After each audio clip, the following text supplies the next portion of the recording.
अस्सलाम वालेकुम नाजरीन, मैं हूं जिल्ले हैदर और प्रोग्राम अब बनेगा अपना घर के साथ आपकी खिदमत में हाजिर हुआ हूं। नाजरीन, घर बनाने के जो ख्वाहिशमंद लोग होते हैं, जिनकी ख्वाहिश होती है कि उनका अपना घर हो जहां वो पुरसकून ज़िंदगी गुजार सकें, वो एक लफ्ज़ से ज़रूर वाकिफ़ होते हैं। जो मायने हैं और एक इदारा है उससे उनकी वाकफियत रहती है, उनसे उनका राब्ता रहता है। वो इदारा है सिंध बिल्डिंग कंट्रोल अथॉरिटी, जी हाँ, SBCA। आज हमारे जो मेहमान हैं वो कोई आम मेहमान नहीं हैं, बल्कि वो ख़ास नहीं बल्कि इंतहाई ख़ास मेहमान हैं। 3 मरतबा सेक्रेटरी रहे हैं लेबर के, 3 मरतबा सेक्रेटरी रहे हैं इंफॉर्मेशन डिपार्टमेंट के, 3 मरतबा इंडस्ट्रीज़ के सेक्रेटरी रहे हैं। एक और अहम बात जो इनमें है वो ये है कि जब किसी महकमे में करप्शन बढ़ जाती है, जब किसी महकमे में अफरा तफरी बढ़ जाती है, जब किसी मरीज़ को ठीक करना हो तो ऑपरेशन के लिए इनका नाम जो है वो सर फहरिस्त होता है। इनको वहाँ पे लाया जाता है ताकि ये चीज़ें ठीक कर सकें। बिल्कुल आपके जहन में जो नाम आ रहा है वही आज के हमारे मेहमान हैं, अब्दुल रशीद सोलंकी साहब, जो कि अब DG SBCA हैं। Welcome to our show. कैसे हैं सोलंकी साहब? थैंक यू जिले भाई, अल्लाह का शुक्र है, आपने बहुत कुछ बता दिया।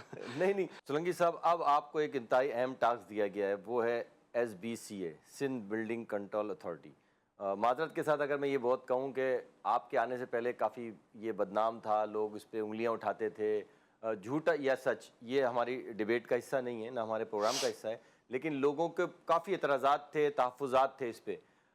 आपने अभी आपको चंद हफ्ते हुए आए हुए, पहले तो आप बताएं मुश्किलात क्या हुई, क्योंकि एक ऐसी जगह पे आपकी एंट्री होना यकीनन आपको फेस करना पड़ा होगा बहुत सारी चीज़ों को। जिले भाई, चैलेंजेस तो होते हैं और ये आपने खुद ही कहा कि SBCA में बहुत बड़ा चैलेंजेस है। वहाँ पे देखिए ना, आपने सिंध बिल्डिंग कंट्रोल अथॉरिटी, इसकी डेफिनेशन से है कि बिल्डिंग को हम कंट्रोल करते हैं थ्रू हमारे बायलॉज हैं, रूल्स हैं, रेगुलेशंस हैं। सिंध बिल्डिंग कंट्रोल ऑर्डिनेंस 1979, फिर वो अमेंड हो के 82 आ गया। उसमें बिल्डिंग कंट्रोल के डेफिनेशंस, मेन फंक्शंस, कैसे कंट्रोल की जा सकती है, सारे दिए हुए हैं, हमने वेबसाइट पे भी रखा है।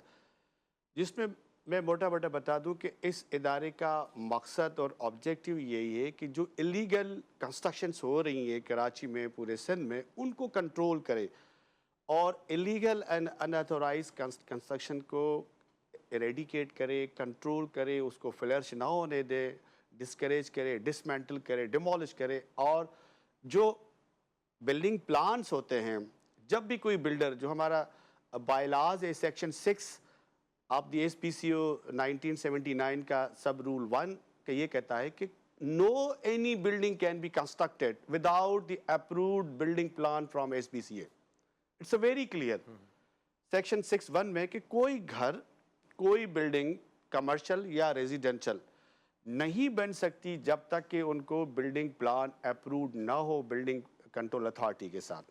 ठीक है, अब ये जितनी जो इलीगल बन रही हैं विदाउट, इस पे आता हूँ मैं, आपके सवाल का जवाब मैं समझ गया आप क्या। उसका सेक्शन सब सेक्शन 6(1) का 2 कहता है कि अगर इलीगल बिल्डिंग या अनऑथोराइज्ड बिल्डिंग बनी है या बन रही है तो दैट कैन बी डिमोलिश्ड, उसको हम तोड़ सकते हैं या उसको सील कर सकते हैं। ठीक है, ये दो जो है ना, अगर ये लोगों को समझ में आ जाए ना, जो मैंने भी इसकी भी मैं ज़्यादा डिसिमिनेट कर रहा हूँ कि जी कानून वाजे है, रेगुलेशन वाजे है।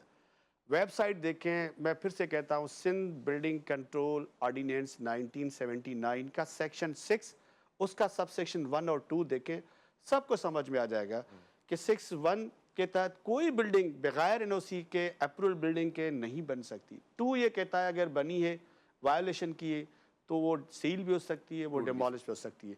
तो आपके तवज्जो से मैं सबसे रिक्वेस्ट करूँगा कि खुदारा आप बिल्कुल घर बनाएं, बिल्डिंग बनाएं। हम बैठे हैं, बिल्डिंग कंट्रोल अथॉरिटी के डायरेक्टर्स बैठे हैं, आप हमें एप्लीकेशन दे दें, प्लान अप्रूव करा लें और अपना घर बना लें। क्यों दावत देते हैं SBCA के अफसरान को कि वो आपके पास आए, डिमोलिश करे? हमें अंदाज़ा है कि आपने घर बनाया है, वो घर कोई इतना आसानी से नहीं बनता। आप समझते हैं इतना आसान है जो आप कह रहे हैं कि आपको एप्लीकेशन दी जाए, आप उसका नक्शा पास कर देंगे एज पर लॉ?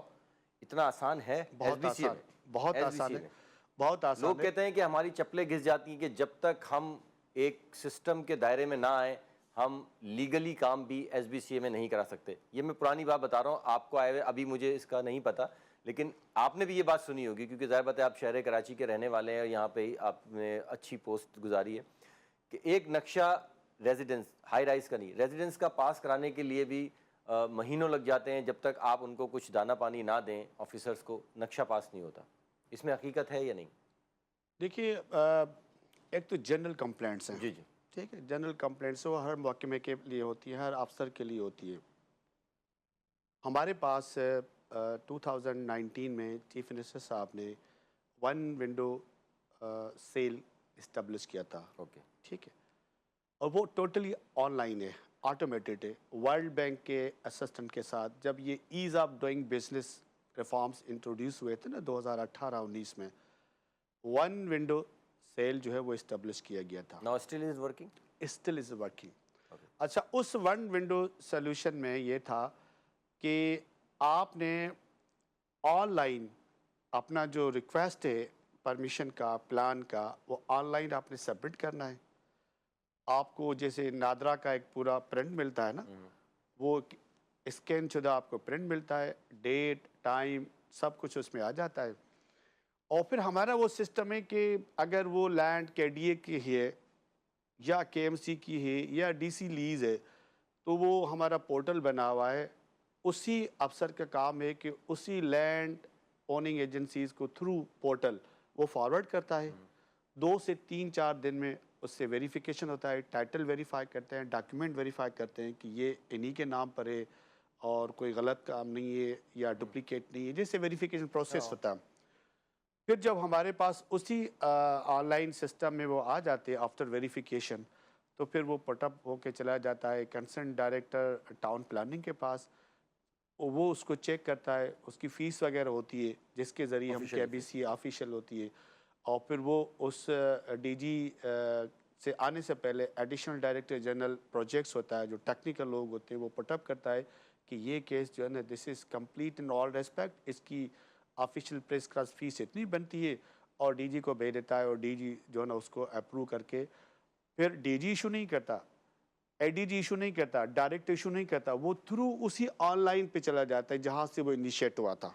ठीक है, ठीक है, जहाँ जो फर्स्ट स्टेप था जहाँ से सबमिशन आता, आपने कराया और था। किसी बंदे को ये अथॉरिटी नहीं है कि वो किसी के पास आए पूछे कि जी क्या है, वो उसकी ये तमाम काम क्लाइंट का घर बैठे हो रहा है, उसने सिर्फ घर ऑनलाइन बैठे वो घर बैठा रहेगा। ठीक है। ठीक है, और वो अच्छा, उसको हम मोबाइल नंबर भी लेते हैं, उसको ट्रैकिंग सिस्टम भी होता है, ऐप हमारी है कि वो उसको फॉलो भी करता रहता है कि वो कहाँ पहुँचा है।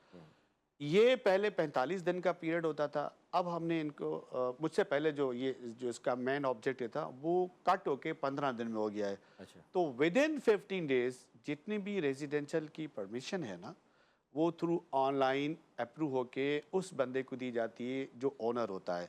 फिर हम लोगों ने ट्रांसपेरेंसी को इंश्योर करने के लिए ये कहा है कि वो ओनर जो होगा आईडी कार्ड लेकर आएगा और खुद उसी रिसीव करेगा डायरेक्टर itself। से, जो वन विंडो सेल का डायरेक्टर होता है, एक अफसर डेजिग्नेटेड होता है, डिप्टी डायरेक्टर, वो उनको दे देता है after checking his identity card के जी ये ओरिजिनल है।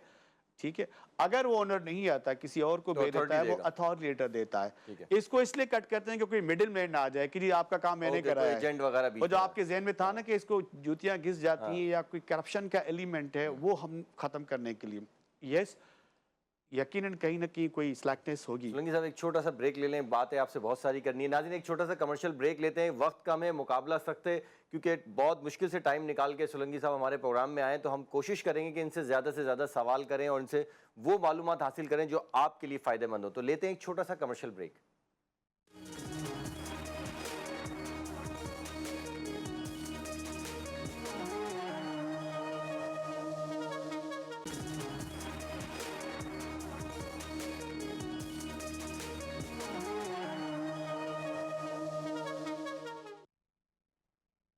नाज़रीन ब्रेक से पहले हम बात कर रहे थे सोलंकी साहब से वन विंडो की। काफ़ी अच्छी मालूमात इन्होंने फराहम की कि आपको किसी एजेंट के पास जाने की ज़रूरत नहीं, किसी को पैसे देने की ज़रूरत नहीं, घर बैठे पोर्टल पे अपने डॉक्यूमेंट डालें, वेरिफिकेशन होगी, विद इन 15 डेज़ आपको अप्रूवल मिल जाएगी। सोलंकी साहब ये बताएं कि अब तक जब से ये वन विंडो हुआ है कितनी अप्रूवल्स आप लोग दे चुके हैं? जिले भाई, जब से ये इस्टेब्लिश हुआ था ना 2019 में, तो अब तक 10,000 से ज़्यादा लोगों को हमने परमिशन दे दिए थ्रू वन विंडो सॉल्यूशन। 10,000 लोगों को? यस। अच्छा, इसमें कोई क्राइटेरिया है कि इतने गज का प्लॉट की अप्रूवल आप वन विंडो से करा सकते हैं, इतने की नहीं करा सकते, ऐसा कुछ है? रेजिडेंशियल जितना भी है ना, चाहे 60 गज से लेकर आप 1,000 गज तक जाते हैं ना, वो सारा वन विंडो सॉल्यूशन से होता है। उसमें कोई वो बार्गेन वो का पाबंदी नहीं है। इसलिए मैंने अर्ज़ की ना कि किसी भी जो भी है अपना घर बना, क्योंकि आपके प्रोग्राम का टाइटल ये है, आप घर बनाएं। सिंध बिल्डिंग कंट्रोल अथॉरिटी में जो ये अप्रूव्ड इसका जो टाइम प्लान है वो 15 दिन है, लेकिन मैं कोशिश ये कर रहा हूँ कि ये 15 दिन वाई 15 डेज़ हम जनरल पब्लिक को फैसिलिटेट करें ना। हम उनकी खिदमत के लिए भी बैठे हैं, उनके असिस्टेंस के लिए बैठे हैं, उनको फैसिलिटेट करने के लिए बैठे हैं।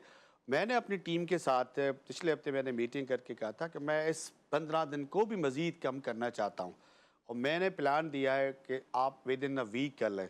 लेकिन अगर विद इन अ वीक नहीं होता, क्योंकि लैंड ओनिंग एजेंसी से वेरिफिकेशन का एक प्रोसेस होता है, तो मैंने 10 दिन तक के मैं इसको लेकर आ रहा हूँ कि इनिशियली मैं अभी 1 वीक? यस, मैं 1 वीक तक मेरा टारगेट है Okay. कि मैं 1 वीक तक इन तमाम जितने भी बिल्डिंग इनके घरों के नक्शे आते हैं, विद इन अ 1 वीक मैं उनको उनके दहलीज पर ट्रांसपेरेंट तरीके के साथ without involvement of any third person उनको देना चाहता हूँ। और मैं ये भी चैलेंज देता हूँ तमाम उन लोगों के, अगर एक हफ्ते में आपको बिल्डिंग प्लान की परमिशन नहीं मिलती, मेरे ऑफिस के बंदे या कोई और बंदा तो आपको एजेंट समझ लें। एजेंट समझें, किसी को इन्वॉल्व ना करें। मैंने कंप्लेंट सिस्टम अभी तो है, लेकिन उसको मैं और ऑनलाइन आपको वो तो बताऊंगा। कंप्लेंट सिस्टम जो SBCA ऑनलाइन का है में वो फाल नहीं है। वो फाल नहीं है, उसको मैं ऑनलाइन करने जा रहा हूँ। आप अभी अभी यहाँ अपने बैठ के ना मुझे कर सकते हैं कि सर मेरा ये प्लॉट नंबर है, मैंने इस डेट को किया है, आपने कहा था 10 दिन, फॉर एग्जांपल मुझे 1 महीना हो गया है, तो उस अफसर की खैर नहीं है, उस डायरेक्टर की खैर नहीं है। उसको जस्टिफाई करना पड़ेगा, उसको एक्सप्लेन करना पड़ेगा कि उसने इतने दिनों के बाद क्यों नहीं किया, प्रोसेस क्यों नहीं किया, डिले क्यों किया। अच्छा, तो ये कब तक फाल होगा कंप्लेंट? ये इंशाल्लाह हम लोगों ने, जैसे मैं सेक्रेटरी इंडस्ट्रीज था, तो आपने कहा कि मैंने पूरा साइट का और स्मॉल इंडस्ट्रीज का रिकॉर्ड डिजिटलाइज कराया था, जिसमें अलॉटमेंट से लेकर लीज और ऑनलाइन पेमेंट और उनके नक्शे और उनके NOC सारा ऑनलाइन हुआ था through Punjab information technology board. मैंने पिछले हफ्ते उनके साथ मीटिंग की है, उनको मैंने रिक्वेस्ट किया है कि इस मैकेनिज्म कंप्लेंट मैनेजमेंट सिस्टम को मुझे जो है ना इफेक्टिवली बनाना है, जिसका जो भी बंदा कंप्लेंट लॉन्च करेगा विद इन 3 डेज जो है ना, उनको उस कंप्लेंट का रिड्रेसल और रेजोल्यूशन ना सिर्फ हम करेंगे बल्कि उनको कन्वे भी करेंगे कि आपकी एप्लीकेशन कंप्लेंट थी, इसके लिए हमने ये एक्शन ले लिया है। अगर आप फिर भी मुतमईन नहीं है तो आप दोबारा कंप्लेंट दे सकते हैं, आप हमें अप्रोच कर सकते हैं, विजिट कर सकते हैं। ये पंजाब इंफॉर्मेशन टेक्नोलॉजी बोर्ड ने मुझसे 2 से 3 हफ्ते मांगे हैं कि वो हमें पूरा सिस्टम बना के दे रहा है, जो कराची, हैदराबाद, लाड़काना, नवाबशाह, मीरपुर खास, सक्कर के तमाम रीजन्स में मैं इसको इस्टब्लिश करने जा रहा हूँ।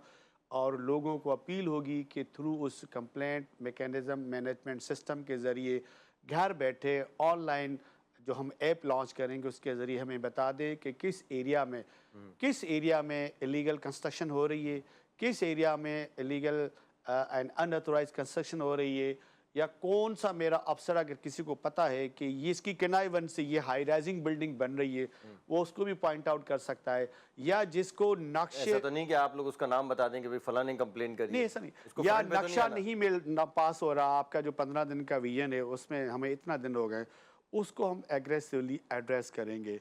हम ये क्यों कर रहे हैं कि देखें, आपने बड़ा अच्छा किया कि government of Sindh is here to facilitate the general public. ठीक है, जो उनके इश्यूज़ हैं, हमारी कोशिश होनी चाहिए कि हम उनके जल्द से जल्द ट्रांसपेरेंट वे में उनके दहलीज तक उनको सॉल्व करें। इसीलिए अच्छा, कहीं गवर्नमेंट नक्शे में कुछ प्रॉब्लम होती है तो पोर्टल के जरिए मुझे पता चल जाएगा कि फॉर एग्जांपल कोई डॉक्यूमेंट मेरा सही नहीं है। यस अगर आपके प्लान में कोई ड्राइंग का इशू है, ओके, ठीक है, क्योंकि हम ऐसे एक्सेप्ट ही नहीं करते। हमारे पास सिंध बिल्डिंग अथॉरिटी के जो अप्रूव्ड जो इंजीनियर्स होते हैं, आर्किटेक्चर्स होते हैं ना, ड्राइंग के जो होते हैं वो अप्रूव्ड होते हैं। हम चेक करते हैं कि जो ड्राइंग जिसने सबमिट किए वो अप्रूव्ड है SBCA से या नहीं है, लाइसेंस होल्डर है या नहीं है। लाइसेंस होल्डर है तो उनका लाइसेंस एक्सपायर तो नहीं हो गया, ये चीज़ें चेक करते हैं, ठीक है। उसके बाद अगर उस नक्शे में बिल्डिंग प्लान्स के अप्रूवल में वो पॉइंट आउट हो जाता है हमारा सिस्टम, तो हम उन्हीं को वो अलर्ट कर देते हैं कि आपके ये इशू correction जो कर है लें। ना, ये मिसिंग है हमारे डॉक्यूमेंट में, आप उसको क्योंकि हम उनसे मोबाइल नंबर लेते हैं जो भी हमारे पास आता है, उसको मैसेज चला जाता है, वो फिर हमें जो है ना वो प्रोवाइड कर देता है। वंस वो प्रोवाइड करेगा फिर उसी प्रोसेस हो जाएगा उसको ये। एक शिकायत आपको मौसूल हुई, आई डोंट नो, लेकिन मुझे ये चीज़ का पता है, जो मोबाइल नंबर की आपने बात की तो एकदम मेरे ज़हन में आया कि कुछ लोग जिनका ताल्लुक आपके डिपार्टमेंट से ही है, वो नंबर दूसरा डाला हुआ होता है उसमें, और जो ऑनर है उसको मैसेज कन्वे नहीं होता, मैसेज कन्वे होता है दूसरे लोगों। ये आप ज़रा एक रीचेक कर लीजिएगा कि मेरी नॉलेज में ये बात आई थी कि असल आदमी को नहीं पता होता, जब वो 2 महीने बाद 3 महीने बाद जाता है हाँ, तो उसको पता चलता है यार आपको तो इतने मैसेजेस गए हैं। जब उसका नंबर चेक होता है तो वो नंबर किसी और का होता है। देखिए हमारे मिनिस्टर साहब सईद गनी साहब हैं और अल्हम्दुलिल्लाह इस मामले में बड़े सख्त हैं। जब मैंने चार्ज लिया CM साहब, मुझे 2 चीज़ों के लिए सख्ती से डायरेक्शन थी। एक, इलीगल एंड अनऑथोराइज कंस्ट्रक्शन जहाँ कहीं भी हो, जिस किसी की भी हो, चाहे छोटा हो बड़ा हो, कमज़ोर हो ताकतवर क्यों ना हो, ठीक है, उसको मुझे डिमोलिश करना है। I have to establish the writ of the government, ठीक है। जो आपने शुरू में बात की ना कि बहुत सारे कंप्लेंट्स हैं, होती हैं, लेकिन मुझे रिट करनी है। दूसरा, करप्ट प्रैक्टिसेस और करप्शन को ज़ीरो टॉलरेंस है। कोई भी करप्शन करेगा, इन्वॉल्व होगा, मेरे अपने जो सिस्टम है मैं भी विजिलेंस रखता हूँ, तो उसके लिए इस इदारे में कोई जगह नहीं है, चाहे वो किससे कितना क्यों नहीं कनेक्टेड हो, ठीक है। ये जो वन विंडो सॉल्यूशन की बात थी, मैं भी चुपके से जाके बैठ जाता हूँ, चेक करता हूँ कि how the people are being dealt by my officers ना, कि वो आते हैं। अब मैं कल का मिसाल देता हूँ, कल फ्राइडे को मैं नमाज पढ़ के मस्जिद के साथ ही हमारा वो सेंटर है, मैं गया, एक बंदा काउंटर पे बैठा हुआ था। मैंने पूछा भाई कौन हो? कहते सर वो मेरा नक्शा नहीं मिला। अच्छा, मैंने अभी उसको कुछ नहीं बताया, मैंने कहा दिखाओ आपके पास वो टोकन है? कहते हाँ सर। देखा तो उसकी 1 महीना पुराने की डेट थी, उसके महीने की पुरानी डेट थी। फिर मैंने डायरेक्टर को बुला लिया, फिर उसको मैंने बाद में बताया कि मैं ही बेटा DG हूँ। उसने कहा सर मेरा 3रा चक्कर है, मैं आया हूँ, मुझे प्लान नहीं मिला। फिर डायरेक्टर को बुलाया, मैंने कहा ये हमारा स्लोगन है, VN है, ऑब्जेक्ट के 15 दिन में देंगे, इसको महीना कैसे हो गया? सर आज की इंक्वायरी करो ना। मैं वहाँ बैठा रहा, 10 मिनट में वो डिप्टी डायरेक्टर, वो कंसर्न AD, वो सब आ गए। उसने कहा सर हमने इसके नंबर पे कुछ डॉक्यूमेंट्स की कमी थी, वो हमने अलर्ट जनरेट किया था, मैसेज। तो उससे पूछा आपको मैसेज मिला? मैंने उससे पूछा कोई मैसेज मिला? तो आप वाली जो बात थी ना, उसने कहा नहीं सर मुझे मैसेज नहीं आया। अब या वो झूठ था या मेरे अफसर झूठ थे, दोनों में से कोई होगा, या नंबर फेक, या नंबर जो मिस्टेक भी उसने हो दिया सकती था। है। तो फिर मैंने अपने डायरेक्टर को कहा कि आइंदा कोई बंदा आए तो उसके नंबर चेक करके आप डालें, ताकि अगर कोई नंबर गलत आ जाता है या नंबर कोई गलत बताता है तो आपकी जो अलर्ट होती है, जो मैसेज कन्वे होता है, वो तो प्रॉपर होता ही नहीं है। एक चीज़ ये कि ये गलती हो सकती है। दूसरा ये है कि इस पूरे सिस्टम को फेल करने के लिए कुछ एजेंट्स भी अपना असर रसूख इस्तेमाल करते हैं। वो क्या करते हैं, आप आ गए, आपने कहा मेरा बिल्डिंग प्लान है, आप निकलेंगे ना तो कोई ना कोई कान में कहेगा सर आपको बिल्डिंग प्लान जल्दी चाहिए? आप तो कहेंगे हाँ भाई मुझे मतलब अगर किसी ने कहा तो कहेंगे सर मैं आपको जल्दी करा देता हूँ अगर आप मेरे से बात करेंगे। कुछ लोग हैं, उनको कंट्रोल करने के लिए मैंने वहाँ कैमरास बड़े बड़े लगा रहा हूँ। कैमरा तो वैसे छोटे लगा दिए मैंने, लगे हुए हैं लेकिन वो एक्टिव नहीं थे। एक्टिव करा लिए मैंने। अच्छा, तमाम सेक्शंस के मैंने कैमरा एक्टिव करा लिए।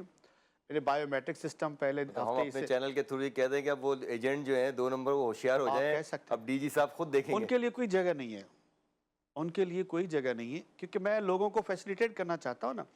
मैं आपके तवज्जो से आवाम को भी अपील करता हूँ कि खुदारा किसी की बातों में ना आए। हमने आप ही के लिए ट्रांसपेरेंट सिस्टम इस्टेब्लिश किया है। आपको 15 दिन के अंदर अगर बिल्डिंग प्लान्स की अप्रूवल नहीं मिलती, यू कम टू मी। मैं 9:30 बजे खुद आ जाता हूँ और जाने का कोई टाइम नहीं होता। हाँ, वो मुझे ठीक है, पता है कोई आपका। क्योंकि लेकिन मैं टाइम पे आ जाता हूँ। मैंने सबको कहा है कि जी 9 से 5 बजे आप गवर्नमेंट आप सिंध के एम्प्लॉई हैं क्योंकि तनख्वाह लेते हैं। उसके बाद यू कैन गो, मैं बैठा रहूँगा, मैं हैंडल करूँगा, मैं लोगों से मिलता रहूँगा, जो मेरा काम है। सही। मैंने आते ही बायोमेट्रिक सिस्टम इंस्टॉल कर दिया है अटेंडेंस का। अटेंडेंस के लिए, और स्ट्रिक्टली जो 9:30 तक नहीं आएगा, 9 बजे टाइम है लेकिन 9:30 तक नहीं आएगा, उसकी सैलरी कट जाएगी।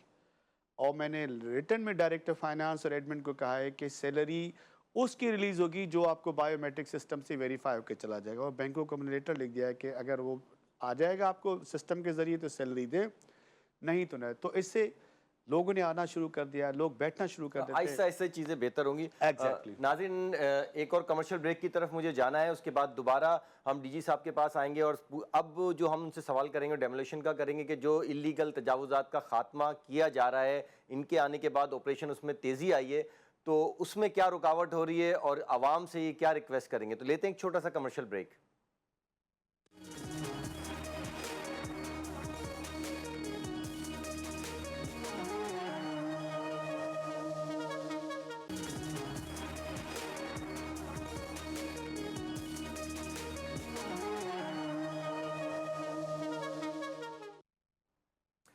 नाज़रीन, ब्रेक से पहले हम डीजी साहब से बात कर रहे थे।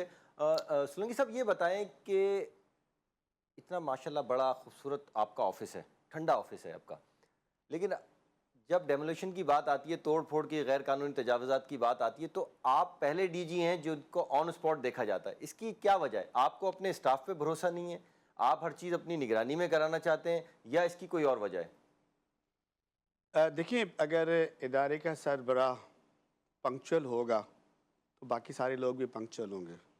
नंबर वन, जो हमने मुख्तलिफ ट्रेनिंग्स में सिखाए जाते हैं। अगर इदारे का सरबराह मेहनत करेगा, हार्ड वर्किंग करेगा, तो बाकी भी करेंगे ना। अगर इदारे का सरबराह ऑनेस्टली, ईमानदारी के साथ हर चीज़ों को लेके चलेंगे तो बाकी लोगों पे इम्पैक्ट आएगा। मुझ पे अल्लाह का बड़ा करम है कि मैं जहाँ जहाँ भी रहा हूँ, मैं अकेला काम नहीं करता। अपनी टीम जैसी भी मिली होती है, उनको कॉन्फिडेंस को बूस्टअप करता हूँ, उनकी नॉलेज को इंक्रीज़ करने की On कोशिश ground. करता हूँ ऑन ग्राउंड। उनको मैं एक कंडीसिव इन्वायरमेंट देता हूँ ताकि वो मुझसे बेशक सवाल करें, पूछें, क्योंकि ज़ाहिर है नया नया इदारा होता है तो उन्हीं लोगों से सीखना पड़ता है। मैंने पहली जो मेरी ब्रीफिंग हुई थी ना, मैंने कुछ उनको इंस्ट्रक्शन दिए थे, ये पंक्चुअलिटी का, गुड गवर्नेंस का, आपका बिहेवियर अच्छा होना चाहिए, आप टाइम पे आ जाएं, लोगों को आप फैसिलिटेट करें। और यही था कि जी इलीगल एंड अनऑथोराइज कंस्ट्रक्शन को मैं बर्दाश्त नहीं करूँगा। आप खुद भी करें, हमारे यहाँ एक अलग डायरेक्टोरेट ऑफ डिमोलिशन है, वो करता है, और मैंने कहा मैं खुद भी फील्ड पे जाऊँगा। ठीक है। आप ये बताएंगे, ये बहुत बड़ी फील्ड है, नक्शा पास कराना आसान है, नक्शे में अगर कोई ऑब्जेक्शन है तो वो रेज हो सकती है, लेकिन ये जो तोड़ फोड़ है, गैर कानूनी तजावुज़, इसके खिलाफ तो आप पे अटैक भी बहुत हो रहे हैं। जी, उसके मैं लिए वही क्या था, पॉलिसी है आपकी? मैं वही था, क्योंकि मैंने इनसे कहा कि क्या आपके पास कोई illegal and unauthorise construction building की कोई लिस्ट है? तो कहते हैं कोई सर्टिफाइड लिस्ट तो नहीं है, ये तो ऑनगोइंग प्रोसेस होता है। हमारा एक विजिलेंट जो डायरेक्टर है वो पॉइंट आउट करता है, या कंप्लेंट के ज़रिए हमें पता लगता है कि यहाँ अनऑथोराइज कंस्ट्रक्शन एक्टिविटीज़ हुई है। क्योंकि मैं आपको बताऊँ कि पिछले 5 साल में कोई 6000 जो है ना वो डिमोलिशन हुई है, जो एसबीसी के रिकॉर्ड में 6000 फॉर द लास्ट 5 ईयर्स। तो इस तरह कंप्लेंट जनरेट होती है। मैंने सेट करने के लिए, एग्जांपल सेट करने के लिए, ईस्ट में मेरा पहला ही वीक था कि मुझे खबर मिली कि जी ईस्ट में कोई दुकानें बन रही हैं। ठीक है। अब मैं वहाँ गया, लेकिन मेरे जाने से पहले वो दुकानों का कोई स्ट्रक्चर बना रहा था, लेकिन उन्होंने तोड़ फोड़ करके जो इतला पहले मिल गई होगी। जी उनको इतला शायद पहले मिल गई, तो उन्होंने देखा कि सर यहाँ बन रही थी लेकिन हमने कंट्रोल किया। तो मैंने कहा अच्छा है। तो उससे जो डिमोलिशन की टीम है उनको इनकरेजमेंट हुई कि जी बॉस खुद आ जाता है। और फिर दूसरे हफ्ते में मुझे पता लगा कि गोलीमार डिस्ट्रिक्ट सेंट्रल में इलीगल अनऑथोराइज कंस्ट्रक्शन हो रही ग्राउंड+5 की। मैंने अपनी टीम भेजी डिमोलिशन की, तो उस पर फायरिंग हुई, माफिया ने उन पर फायरिंग की। तो फायरिंग की इत्तला मिली तो मैं ख़ुद भी पहुंच गया, क्योंकि हमारे अंडर में एक पुलिस स्टेशन है, 4-5 मोबाइल हैं, हमारे अपनी मोबाइल हैं। हम लोग भी मोबाइलों के साथ गए, लेकिन जब हम गए तो उससे पहले वो फायरिंग करके लड़के चले गए। और मैंने मीडिया के ज़रिए मैं फिर खड़े होके वो जो पूरा फ्लोर था जो ऑक्यूपाइड नहीं था, ग्राउंड+4 जो था उसको मैंने तोड़वाया। तोड़वा के फिर मैंने ऑफिस आके डीसी सेंट्रल से बात की और उस ओनर के ख़िलाफ़ हमने एफआईआर लॉन्च करी कि ये तो सरकार के उसमें जो है। तो इससे ये है कि मेरी जो टीम है ना डेमोलेशन की, या जो डिस्ट्रिक्ट के जो ज़ाहिर अच्छे बुरे भी होते हैं लोग, अच्छे भी होते हैं ना, तो वो खुद इंस्पायर होते हैं ना कि जी हमारे बॉस जब फील्ड पे बैठे हैं, क्योंकि मेरा काम नहीं है, मैं क्यों गया कि उनके कॉन्फिडेंस को मुझे बूस्टअप करना है ना, उनको इनकरेजमेंट करनी है। अमूमन ये देखा जाता था कि जैसे ही आपकी टीम कहीं पहुंचती थी, पहले प्रीवियस एक्सपीरियंस ये है, तो फायरिंग हो गई, पथराव हो गया या खवातीन निकल आई, वो बेचारे वापस आए थे, क्या करते वो? तो ये, लेकिन ये एक नई आपने प्रैक्टिस दिखाई है कि आप खुद ऑन ग्राउंड होते हैं जब इस तरह का कोई वाकया होता है आपके, या तो बाद में आप पहुंचते हैं या उसी वक्त आप ग्राउंड पे मौजूद होते हैं। ये तो हो गई बाहर की प्रॉब्लम्स। अंदरूनी तौर पे आप जब आपने चार्ज लिया, शुरू में हमें ये इत्तला मिल रही थी कि सोलंकी साहब तो बस चंद दिन के मेहमान हैं, बस अभी ट्रांसफ़र हो जाएगा और बड़े सख्त अफसर हैं, यहाँ नहीं चलेगा, यहाँ एक सिस्टम है, ये है। लेकिन देखा गया कि आपने आहिस्ता आहिस्ता ग्रेजुअली जो है हर चीज़ों को कंट्रोल कर लिया। अंदरूनी तौर पे क्या मुश्किलात का सामना करना पड़ा आपको? चलिए भाई, चैलेंजेस तो हर इदारे में होती है, ठीक है। मैंने अपनी प्रेजेंटेशन में भी बनाया कि जी चैलेंजेस इश्यूज़ क्या है। एक तो मशरूम ग्रोथ हो गई है ना पिछले कई सालों से। आप जिस भी इलाके को देखें ना, गढ़ जो है ना इलीगल एंड अनऑथराइज्ड कंस्ट्रक्शन का, वो सबसे ज़्यादा जो गढ़ है वो है डिस्ट्रिक्ट सेंट्रल, ओके। ठीक है। उनके 4 टाउन से नाज़माबाद और नॉर्थ नाज़माबाद या गुलबर्ग या लियाकताबाद ना। अच्छा, लियाकताबाद का जो टाउन है वहाँ पे गरीब और जो लो रहते Congested हैं वो आबादी है। 40 गज के और 60 गज के फ्लैट्स बनाए हैं, जो मतलब ग्राउंड प्लस 5 6 7 भी बने हैं। आप नाज़माबाद की तरफ जाएं तो वहाँ फ्लोरिंग हो रही है, हाई राइजिंग के प्रोजेक्ट्स हो रहे हैं ना। वहाँ पे जो हमारा लॉ कहता है कि ग्राउंड प्लस 2 फ्लोर परमिसेबल है, लेकिन आप खुद भी अगर सर्वे करें, मैंने भी सर्वे किया है, तो ग्राउंड प्लस 2 तो कोई भी नहीं है, सब 3 4 5 बने हुए हैं, ठीक है। अब ऐसे। ये कई सालों से बने हुए हैं, उनका तो उनको तोड़ना मुमकिन नहीं है मेरा ख्याल, क्योंकि लोग रह रहे हैं वहाँ पे। लोग रह रहे हैं, ये एक बहुत बड़ा ऐसी पेंडोरा कोई बॉक्स पॉलिसी है। नहीं ला रहे आपके, जैसे मैंने अगर कोई इलीगल कंस्ट्रक्शन कर ली है और उसमें रिहाइश पजीर हो गए, तो मुझे कोई हैंडसम सा आप जुर्माना कर दें, ऐसी कोई पॉलिसी ला नहीं, रहे वो हैं? मैं आ रहा हूँ। अच्छा। अच्छा, सेंट्रल के बाद जो दूसरा गढ़ है ना वो है ईस्ट में, पी सीशेस और ये जो आपका तारिक रोड वाला इलाका है ना, यहाँ फ्लैट तो नहीं बनते, लेकिन वहाँ यूनिट्स बनते हैं, पोर्शन बनते हैं। वहाँ पे ग्राउंड प्लस जो है ना वो 1 है प्लस बेसमेंट है, तो वहाँ वायोलेशन होती है, नीचे दुकानें बना देते हैं। फिर 200 गज का कोई प्लॉट है तो उन्होंने कट करके बीच में दीवार करा के सेपरेट पोर्शन बना लिए, यूनिट्स बना लिए, और उनकी सेल और फरोख्त करते, दैट्स इलीगल। तो मैंने ईस्ट के डायरेक्टर को भी कहा है कि जी आज के बाद कोई पोर्शन की शर्त नहीं पड़नी चाहिए, अगर शर्त पड़ी तो you will be held responsible. Okay. तीसरे फिर आता है वो आपका old city area, Lyari town, उसमें भी वही लियाकताबाद और लियारी को कंपेयर करें तो ऑलमोस्ट सेम वही है ना, है। सेम है। 50 गज 60 गज के लेके लोगों बनाए हुए हैं। ये वो एरियाज है जहाँ पे अल्लाह ना करे अगर कोई डेड बॉडीज भी हो ना तो जनाजा भी नहीं निकल सकता, इवन गाड़ियाँ कि नहीं अगर जा कोई सकती, फायर इंसिडेंट भी हो जाता है तो वहाँ तो गाड़ियाँ नहीं चल पहुंच अंदर बहुत सकती, मुश्किल होती है। फायर फाइटर नहीं पहुंच सकते, एम्बुलेंस नहीं पहुंच सकती। एक तो बड़ा चैलेंज ये है। अगर इसको मैं तोड़ने जा रहा हूँ, देखिए हम लोग सिर्फ तोड़ने के लिए तो नहीं बैठे ना। मैंने नहीं, जैसे आप पहले दूसरे कहा भी कि काम। घर बना है, पता नहीं 10 साल पहले बना, उसको पता भी नहीं था जो मैं अभी बात की, ये जो चीज़ें मैंने बताई हैं आपके तवज्जो जरिए कि परमिसेबल ग्राउंड प्लस 2 है या 1 है, लोगों को पता ही नहीं है ना। वो लोग बनाते कि हमारी अपनी जगह हम बनाएंगे, पता भी नहीं है लोग। तो मैंने उसको उसकी पब्लिक अवेयरनेस के लिए हम कैंपेन भी शुरू कर रहे हैं, अखबारात में भी दे रहे हैं कि परमिसेबल लिमिट ये है, इससे ऊपर आप ना जाएं। आखिरी बात आपकी कि जिन लोगों ने बनाया है उसका क्या करेंगे। मैं मेरे दूसरे हफ्ते ही मेरी एनईडी यूनिवर्सिटी के वाइस चांसलर लोधी साहब से मेरी बात हुई थी। मैंने कहा आप हमें सर्वे करके दे दें लेटेस्ट इक्विपमेंट के साथ, हमें रेशो बता दें कि कितनी इस तरह की बिल्डिंग से जो ग्राउंड प्लस 2 से अबाव हैं, ठीक है। 3 फ्लोर कितने हैं, 4 फ्लोर कितने हैं, 5 फ्लोर कितने हैं, उसको देख के फिर मेरे जहन में है कि मैं मिनिस्टर साहब से और चीफ मिनिस्टर साहब से रिक्वेस्ट कर लूँ कि अगर हम वन टाइम सर्टेन एक्सटेंट पे, अभी तो ग्राउंड प्लस 2 है ना, मतलब ये बाइंडिंग तो नहीं है, अगर हम इसको 3 भी करें फॉर एग्जाम्पल 4 भी करें, जो बनी हुई है ना बिल्डिंग, मटेरियल अच्छा है। जो बनी हुई है क्वालिटी वाइज, एक प्रॉपर सर्वे करा लें, उसको हम अगर कैबिनेट में ले जाएं, सीएम साहब से रिक्वेस्ट करें कि वो रेगुलराइज कर लें, उसका अमेंडमेंट करें हमारे बायलास में, तो उससे ये कि जिन लोगों ने लीगल बना लिए वो उसके इलीगल के उसमें निकल जाएंगी, रेगुलराइज में आ जाएगा। फिर आपको पता है एसबीसीए गवर्नमेंट से कोई पैसा नहीं लेती, हम सेल्फ सफिशेंट है ना, जनरेट करते हैं फंड्स, हमें फीस आ जाएगी एसबीसीए के अकाउंट में। तीसरी है कि एक जो इलीगल की एक तलवार लटकी होती है कि एसबीसीए के अफसर वो नाम हट जाएगा, वो नाम हट जाएगा ना, हमारे अफसरान भी ब्लैकमेल करते हैं बार बार कि आपको ये कि उससे निकल जाएंगे।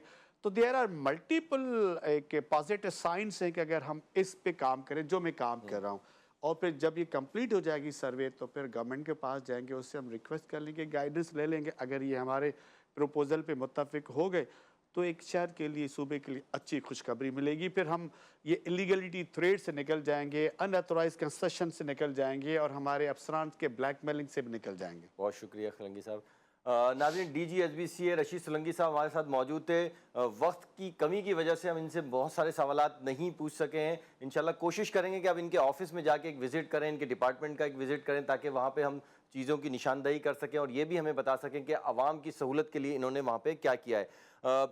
इनका एक्सपीरियंस जो है वो सबके सामने है। कराची में मुख्तलिफ डिपार्टमेंट में इनका नाम जो है वो अच्छे अल्फाज में लिया जाता है, और ख़ुसूसन ऐसे मौके पे लिया जाता है जहाँ पे डिपार्टमेंट में कमज़ोरी देखी जाती है, करप्शन होती है, वहाँ पे इनको भेजा जाता है ताकि वो उस डिपार्टमेंट को सही कर सकें। तो हम उम्मीद करते हैं, आप भी अल्लाह से दुआ करें कि एसबीसीए जो को लोग अच्छी निगाह से नहीं देखते, रशीद सोलंकी साहब के आने के बाद उस डिपार्टमेंट की इज्जत जो है वो आपकी निगाह में अच्छी हो जाए। इसके साथ ही हमें इजाज़त दीजिए। अल्लाह हाफ़िज़।